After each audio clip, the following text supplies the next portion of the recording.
আসসালামু আলাইকুম। কেমন আছেন আপনারা? আশা করি আল্লাহর অশেষ রহমতে সবাই ভালো আছেন। তো আমি আজকে সেহেরির জন্য কী কী রান্না করছি সেইগুলো আপনাদের সাথে শেয়ার করব।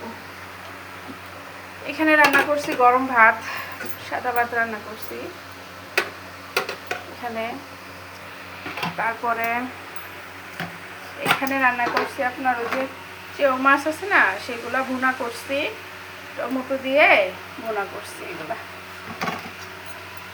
তারপরে আপনার এখানে হচ্ছে তেলাপিয়া মাছ দিয়ে বেগুন দিয়ে রান্না করছি, তেলাপিয়া মাছ।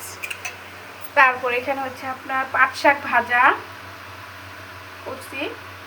আর এখানে হচ্ছে আপনার দেশি মুরগির ভুনা, একটু ভুনা করছি আর কি, বাচ্চাদের জন্য ভুনা করছি।